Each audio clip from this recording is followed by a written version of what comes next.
failed. Let me start at the beginning.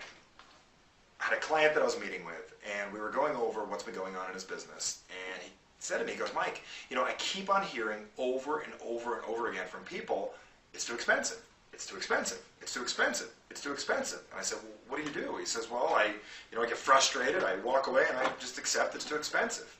Now let me ask you, has this ever happened to you before where someone's told you your product, your service, or whatever you're doing was too expensive, or a myriad of other excuses that you've gotten, and you either accepted it or didn't know what to say? Well, after today, I'm going to share with you a very simple technique that you can use right away, and I made some handy little flashcards to remind you how to do a 5-step process that is so simple, how to really diffuse anybody's excuse that they give you and really get to the point at hand, what's really going on, why they're saying what they're saying. Because a lot of times people just give you a blunt thing like it's too expensive or whatever it is, or I can't afford it. But let's focus on it's too expensive for right now. So here's the technique and why I said I failed, because I failed to share this with you earlier, and it's really my fault. So let me make sure I get this to you now. The first thing is, anytime someone says to you anything like it's too expensive, there's typically more to it than that. And if you just accept that, you're missing the real opportunity to connect or really market your product to another person. So when someone says it's too expensive, the first thing you have to do is opposite whatever they'd expect, because they're going to expect you to argue with them. Like, what do you mean it's too expensive? You know how it goes. The first thing you really want to do is step 1, which I call neutralize. See, it says neutralize. Neutralize the response, which means, take the power away from it. So when someone says that's too expensive, the most powerful thing you can ever say is, okay. Let me show you again. Okay. And when you say that, it's not that you're agreeing with them, but in their mind it seems like you're agreeing with them, and you're giving a little validity to their reason. The second thing you do after you neutralize it, and I'll give you this, is you confirm what's really, really going on. For instance, when somebody says that's too expensive, you might want to say, well, is that your only concern with our product?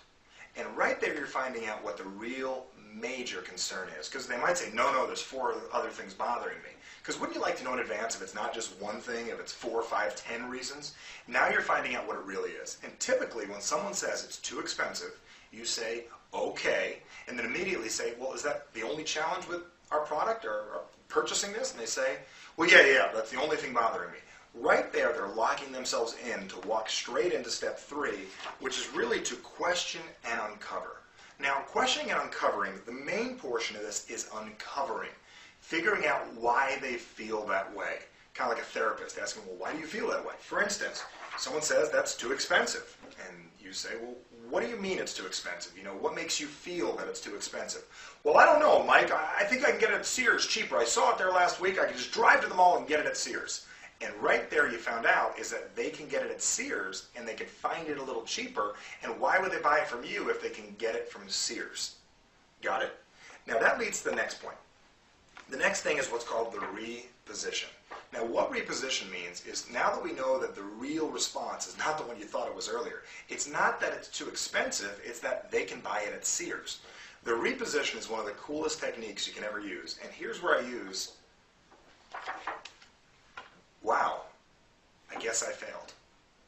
Now, saying I guess I failed is something they never typically hear. No one wants to admit that they failed, and no one wants to hear you failed. And if they do, they're going to be taken back and you're going to break their pattern a little. So right here at step 4, when they said it's too expensive and they can get it at Sears, you say, wow, I guess I failed. I guess I failed to show you all the value that you get with this product and the additional value you get getting it through me.